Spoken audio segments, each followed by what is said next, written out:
WNST, Towson, Baltimore, and Baltimore Positive. We got the Chiron working. We've got the orange-red sky of a Cars song and of Oriole Park at Camden Yards. Luke Jones joins us now, where the Orioles would like to import a little Fenway, maybe down to the Bronx, maybe to Baltimore. But the Orioles aren't the only thing going on. But Cedric Mullins certainly made it feel like that is the wise conversation we're going to be having here this week. Lots of great stories at Fenway. I mean, I think the Bruce Zimmerman thing takes up a lot of oxygen and Means in the pitching. But for the Orioles, for one opening weekend, Cedric Mullins, a name we've been hearing a lot about, fruit starting to bear, or however they say that, right?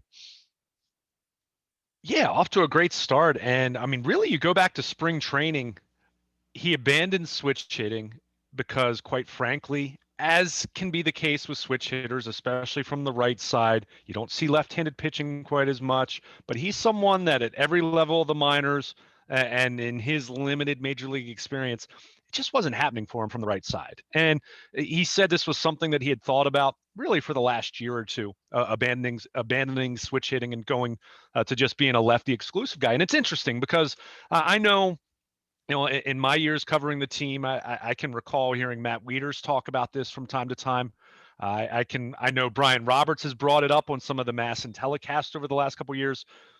The idea, as much as we kind of look at switch hitters and say, if you're not as good from one side, just hit from the other side. Well, that's easier said than done when you're not used to seeing breaking balls from a left-handed pitcher when you're swinging from the left side. So, you're really kind of being asked to do four things when you're a switch hitter, right? To some degree. You are, but even when you just say, okay, I'm giving up hitting from the right side, as a left-handed batter, you haven't seen left-handed pitchers throw breaking balls that look like they're coming right at your head before they break over the strike zone. I mean, that's why you tend to see a lot of guys when they get to the major league level, even if they're not all that great from one side or the other, they tend to stick with it just because it's, they're creatures of habit. So he abandoned switch hitting. Even though we didn't get to see a whole lot of spring training action, he swung the bat pretty well from the left side against lefty pitching. Got some hits here and there and did well. And now he goes to Fenway Park and he's hitting righties, he's hitting lefties. He's showing some power, hit 3 doubles on Sunday. And it really is amazing. I mean, this is a guy who, let's face it, he was the heir apparent. He was deemed the heir apparent to Adam Jones. Adam Jones moved over to right field for him late in the 2018 season. And he swung it well for a while in 2018, struggled in September. And we all remember what happened to him 2 years ago. I mean, it was an absolute nightmare. He starts 6 for 64. He's an opening day center fielder, but by the end of April, he's down in AAA. And he struggled so mightily at AAA, he gets sent to Bowie. I mean, this is a guy who went from opening day center fielder to being back in AA in 2019. Everything he's done since then has been about trying to get better. He before 2020, and obviously the pandemic interrupted this, but he kind of rebuilt his swing. He did. He took a lot of recommendations from the new regime, and he rebuilt his swing a little bit. And we saw it last year. He didn't put up huge numbers. I mean, he hit 271. He had a 723 OPS. Plays good defense, but not a guy who's shown a ton of power at the major league level. But he had a nice season. Got himself back in position where you're looking at him as a major leaguer again, and you're saying, okay, is he going to be everyday center fielder, or is he going to be a fourth outfielder? Which, hey, the way he can bunt, the way he can run, the way he can play defense, there's still value to that. He's a weapon, especially when if you're playing National League rules, maybe, right? I mean, look, just because what he does isn't something you see a whole lot of anymore, kind of that Kenny Lofton skill set where he can bunt and, he plays great defense, even if his arm isn't great, but he covers a lot of ground in center field, and he'll run into a home run every now and then, but he's not. I see Al Bumbry when I see him. Jim Palmer's made that comparison a lot. And what we saw over the weekend, and look, I'm not going to read too much into it, but hey, 9 hits in a 3-game series is 9 hits in a 3-game series. That's impressive. By the way, and if I had Palmer on, and Palmer doesn't do the show, but if you see Jim, tell him I love him. Rich Coggins was the better player when he came up in Sure. 73. And I know this stuff off the, like, Bumbry was never going to be the better player. And then Bumbry was the better player.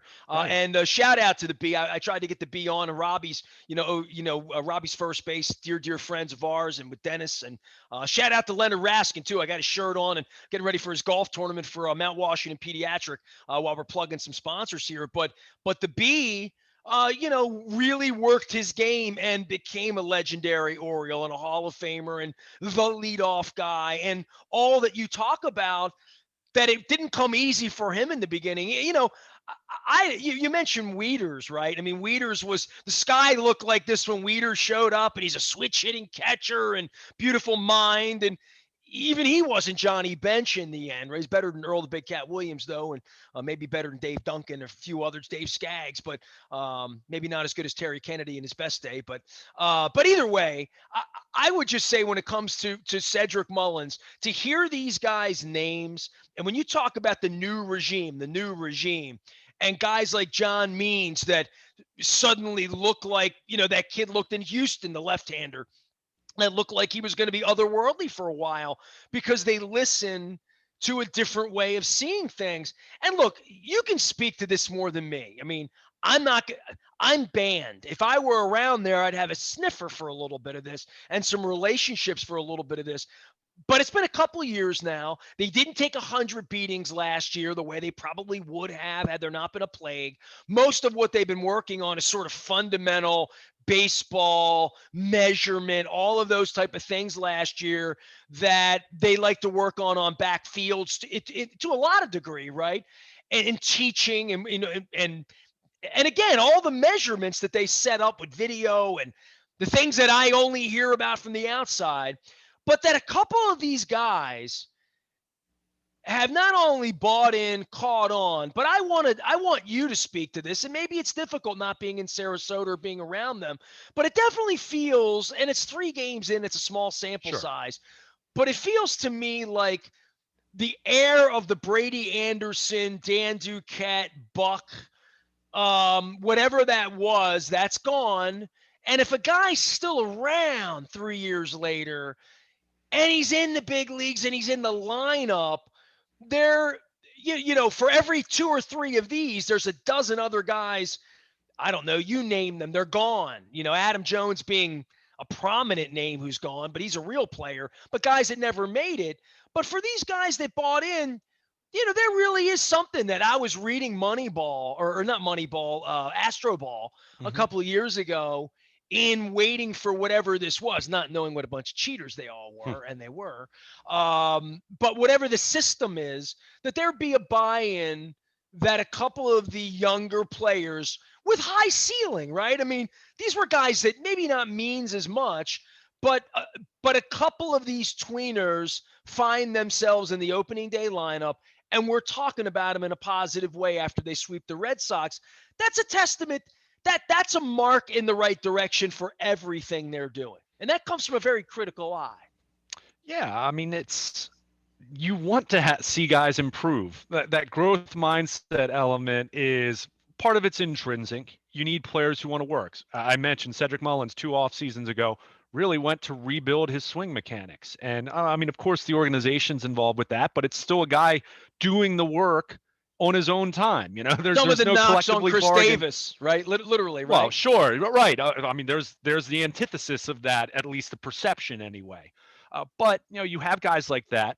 I look at someone like Anthony Santander. I mean, this was a Dan Duquette Rule 5 pick, and injuries have been a big part as far as maybe hindering his development over the last 3-4 years.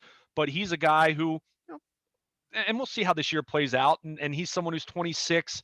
He's still young, but not as young as some other guys that they're going to be counting on in their outfield now and moving forward. But he's someone who worked a heck of a lot this spring on his plate discipline, drawing walks. And Mountcastle, there's been a lot of talk about him with his plate discipline, and we saw him come up last August and actually draw some walks in his first major league action. So again, we're dealing with small samples, and I don't want to make too much out of Cedric Mullins starting 9 for 13, but he started 6 for 64 2 years ago, and it would have been very easy for him to fall by the wayside I mentioned he was demoted all the way to Double A 2 years ago. That's how much of a struggle it was for him. And as much as Buck Showalter and Dan Duquette liked him, the previous regime, Mike Elias had no attachment to Cedric Mullins. Brandon Hyde had no attachment to Cedric Mullins. That's not to say they disliked him, but when it's a new regime, you are trying to establish yourself. And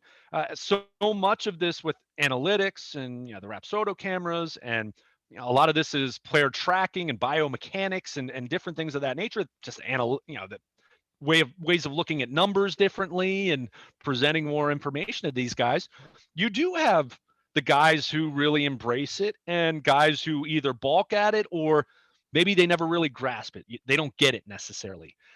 But well, dude, someone like I Cedric feel Mullins, like I'm a smart guy and understanding it. Like if I went over there and worked there and they liked me and I walked in and I really tried to, I don't know. I think there's a mindset part of understanding it that's very math oriented, that's very algebra oriented, very not where my skill set, the strongest part of my skill set would be. And I as a fan, and I barked about this with Denny Nagel last week, and sort of old timers, and Ken Singleton and I talked about it, and you and I have talked frankly about how the broadcasts need to be an educational tool in that way. That the educational side of this is mandatory. It's not optional anymore. It's if you want to be a baseball fan, an informed baseball fan, you have to really understand a different level of math than 8th grade, 9th grade. Like literally, there's a different thing going on here for measurement, for analyze. Forget analytics in that word. For analyzing what's going on with the game, there is a math level that needs to be a little higher. And that's going to be for every kid that plays the game as well, because they're going to come in and they're going to say, this is STEM program here. This isn't, like it used to be. You just go see ball, hit ball, Aubrey Huff. It's not a game for Neanderthals. You know what I mean? It's going to become much more. I mean, Palmer would have fell in with this. Flanagan would have, the smart guys would have fallen in with this and been about it. But if you're not smart, you're going to get thrown off the boat. If you're a rockhead and you're not putting time into understanding the math, if you're not a smart guy, this is going to be a mess for you. If just because you're Sid Finch and you can throw. There's your April Fool's reference for you. Well, I'm glad you mentioned Jim Palmer because he even talked about this over the weekend. All of these concepts existed before. The difference is we didn't have ways to quantify it. One thing that's been talked about more and more in recent years, and you and I haven't necessarily talked about it a whole lot, but spin rate. There's a perfect example.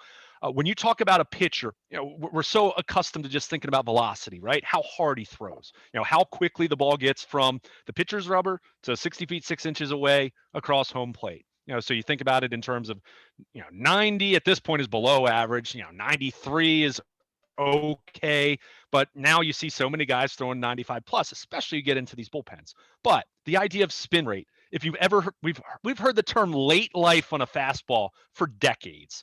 I mean, Jim Palmer's career was on high fastballs that looked so appetizing to opposing hitters. And yeah, Jim threw hard in his prime, but so much of it had to do with late life. That's spin rate. How quickly you can spin it, that really has an impact as far as taking that 95 miles per hour. And if you can spin it on top of that, boy, that 95 up in the zone with over above average spin, that plays like 99. That plays like 100. That's why when you see some guys who may not throw it all that hard when you just look at the radar gun, but they can spin it, they're the guys that seem to blow it by that hitter who is able to time up a 97 mile per hour fastball from your run of the mill reliever who maybe doesn't have a lot of movement. So many of these concepts have been there in the same way that as much as Billy Beane was deemed a genius because of what the A's did with on base percentage and Moneyball, Earl Weaver knew about on base percentage decades earlier. It's just it wasn't a big thing that was quantified.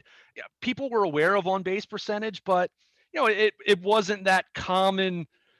It was on baseball cards, but it wasn't the statistic that people referenced, right? You thought of a great hitter as being what? A guy who hits 300, right? But if he doesn't draw any walks and his on base percentage is only 320, we knew that was a flawed player. But so many of these numbers, whether you're talking about the numbers, whether you're talking now about the high speed, high definition cameras that can slow things down, you can see spin, you can see the grip, you can see the release point. So many of these things, these guys just have so much information at their disposal to become better. I mean, we talk about science so much in this day and age in so many different walks of life for obvious reasons with the pandemic. But so many of these concepts were things that pitching coaches and smart pitchers like Jim Palmer and, as you mentioned, the late Mike Flanagan talked about it. But now that information is right there. It's not this intangible anymore. Late life isn't just something that's, some pitchers just have it or they don't. There are ways you can develop that now. Guys have improved their spin rates. So there's so much there. And, to get to the point that you mentioned, as far as guys that aren't as smart, there are still, if you have raw talent and you have ability and skills, you can get to the major leagues and still have a good career. But I'll say this, are you going to maximize your potential if you don't embrace some of these things? No. And the difference is now, compared to talking about that same idea 20 years ago, is you have plenty of guys who are willing to go all out, seeking information, trying to better themselves, that growth mindset. And if you're that guy who's kind of that raw, just getting by on your ability, I mean, people talked. I can always remember one of my good friends in high school was such a big New York Giants fan and always talked about, Lawrence Taylor. Said that guy never lifted weights. I mean, he'd be out partying in New York, show up for practice late, sleeping during meetings. But LT was this unbelievable, once in a generation kind of specimen that it didn't matter for him. But for so many players, that does matter, to be able to train properly and be able to hone your craft and to understand numbers and embracing when to throw pitches in certain situations. I mean, there's just so much that goes into it. And the point you made about fans, I don't think fans have to become an expert at spin rate. I don't. I don't think you need to know what a great spin rate is to be a baseball fan and enjoy it. I do think you have to understand that these are things that are being talked about. And again, so many of these concepts have been there for a long time. They're just because we talk about, as baseball fans and even media to a large degree, talk about the game in a certain way, and even us informed fans or media talk about the game in a certain way, there's always been a much deeper, dive into what they do and concepts and plays they put on. And, in the same way that you and I aren't necessarily talking about the specific coverages and nuances that Wink Martindale is using with the Ravens defense, Well, I but mean, I'm it's glad you there. brought this up because I was going to jump in when you start talking about smart players and smart people to say, really, at heart, Bill Belichick, really look for the smartest guys that, like, Yeah. and over the last 25 years, if you weren't smart, you couldn't play. Yeah, great athlete. He runs a four, whatever. Yeah, like all of that. Did this in Alabama, did that. Is he going to be awake in my meetings? And is he going to be able to score 99 on the quiz at the end of the day? Yeah. At 5 o'clock at the end of the day, can I say, do you know where you're supposed to be? When and why the why is always in football. Well, I need to be here because of angles, and the angles are about math. I mean, Mm-hmm. you may say Ray Lewis wasn't a trigonometry expert. In his mind, he had clock. There's a clock that goes on there. And I think baseball has you talk about the giddy up at the end of a pitch, or Mm-hmm. pitch moving in on you, or breaking ball, or not being able to see a breaking ball, or having special vision for being able to see a little better. I mean, all of those sort of skill sets before were just, he had a good eye. Ted Williams saw the ball better than others. And, Yeah. Tony Gwynn watched a lot of film, and like all of that.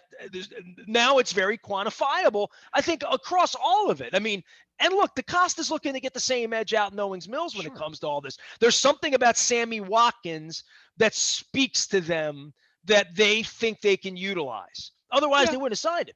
Well, I mean, wide receiver with the Ravens. That I'm a little.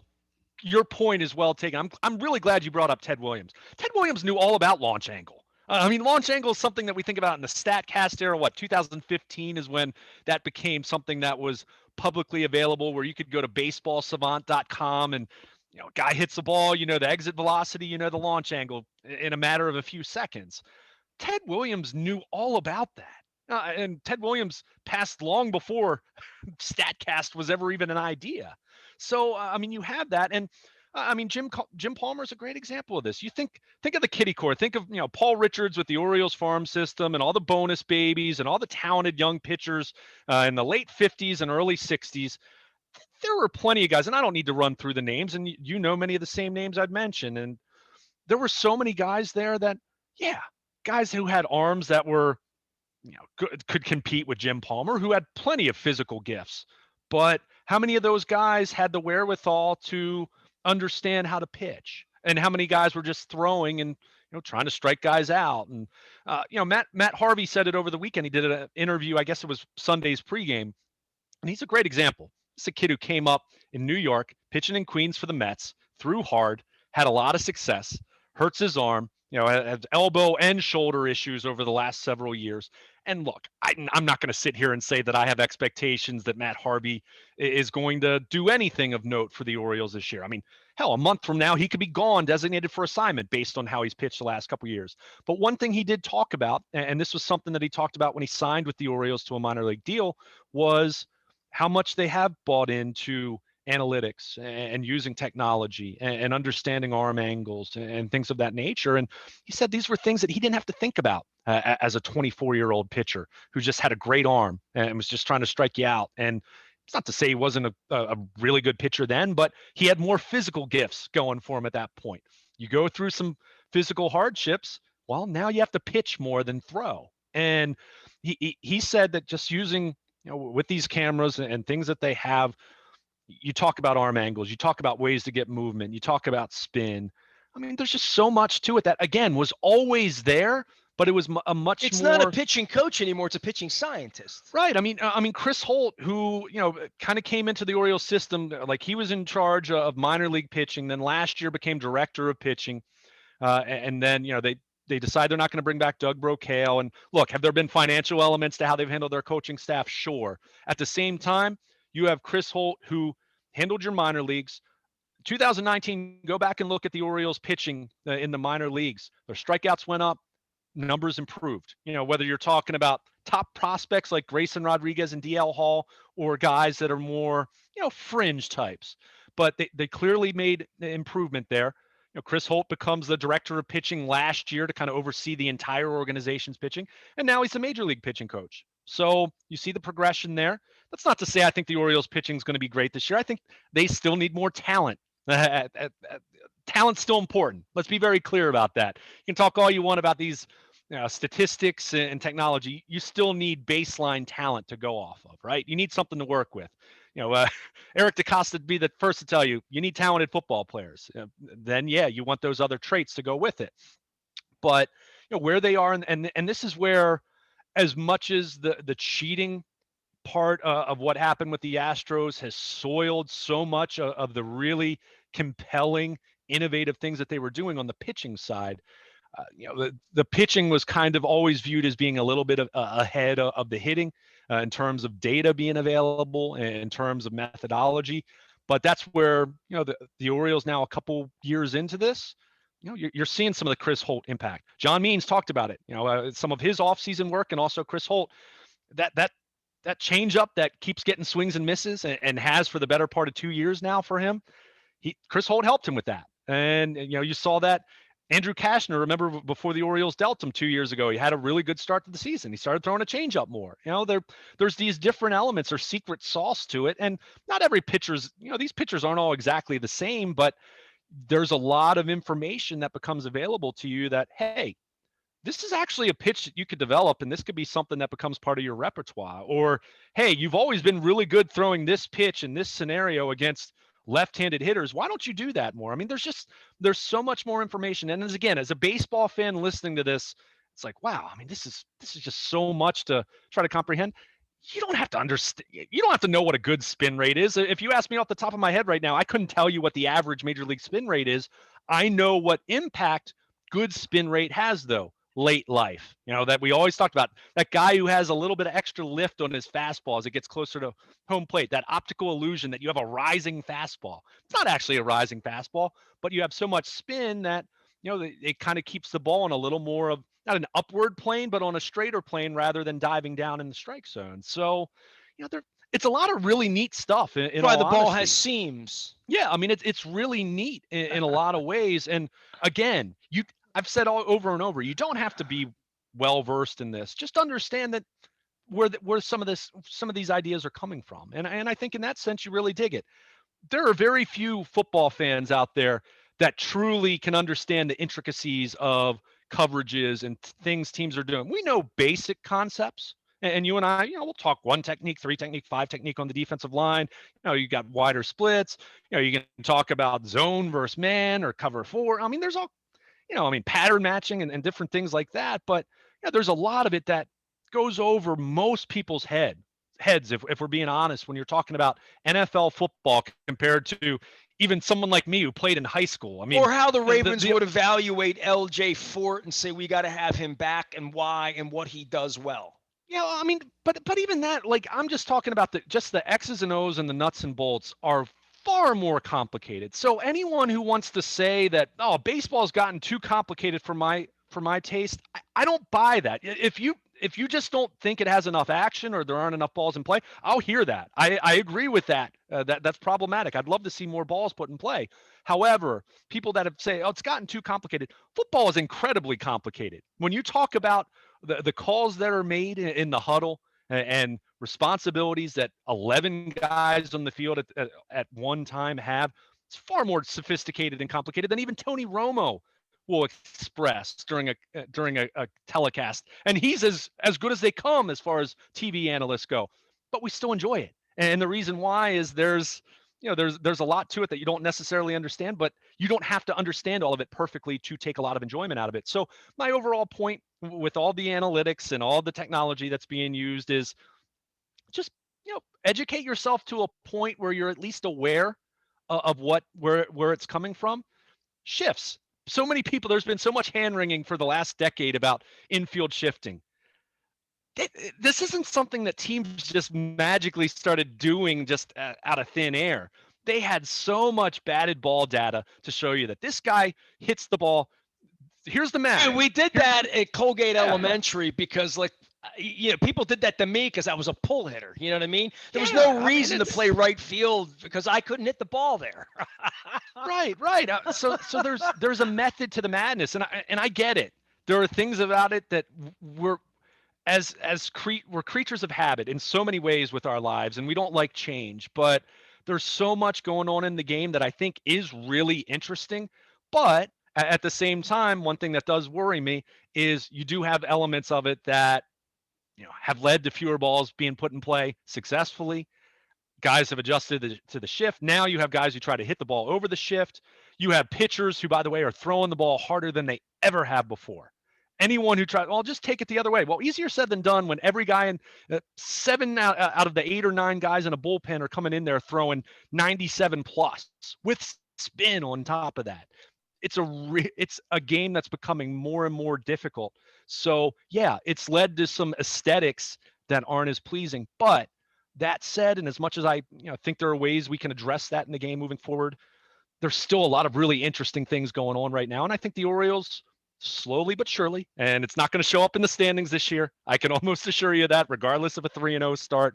But there's some cool things going on behind the scenes, and you hope that some guys, some more guys are on the way, and some guys at the major league level now, or you're going to continue to see growth and improvement and development, and that should, at some point next year, year after that, equate to some more wins and some more compelling baseball in terms of wins and losses, and hopefully contending at some point here in the not too distant future, which I think we all can agree would be much preferred to what we've seen over the last 3-4 years. Well, I'm checking the old WNST Baltimore Positive weather app here. I feel like Bob Turk or Marty Bass, but 60s, a little wet over the weekend. I think everyone wants to see Bruce Zimmerman. If my old man were alive right now, let's go out and see that kid from Loyola. That's my dad using the Vince Bagley voice, but that's for Loyola. But yeah, so good local story. Cedric Mullins, obviously John Means, Ryan Mountcastle, and the undefeated for a couple of games. I don't think it'll stay that way. Matter of fact, I'm sure it's not going to stay that way for the Orioles. You can find Luke, Baltimore Luke, out on Twitter and Facebook and everywhere social media. You can find me, Nasty, at WNST.net. All of our Wise conversations, and yes, we're going to have some folks from Wise Markets on joining us this week to talk about our new relationship around here. All of it, intelligent conversation, and our friends at Raskin Global as well. Leonard Raskin putting on a great golf tournament for Mount Washington Pediatric Hospital. That's on April the 19th. I'll be doing some social media from out there as well. I'm on LinkedIn and Twitter and Facebook and all those other places like everyone else. And we're getting it done here, powered up with some Rofo coffee and some delicious fried chicken. I had some Western fries. Eat your heart out, Luke Jones. We are WNST.net, AM 1570. Taos in Baltimore. We never stop talking Baltimore positive.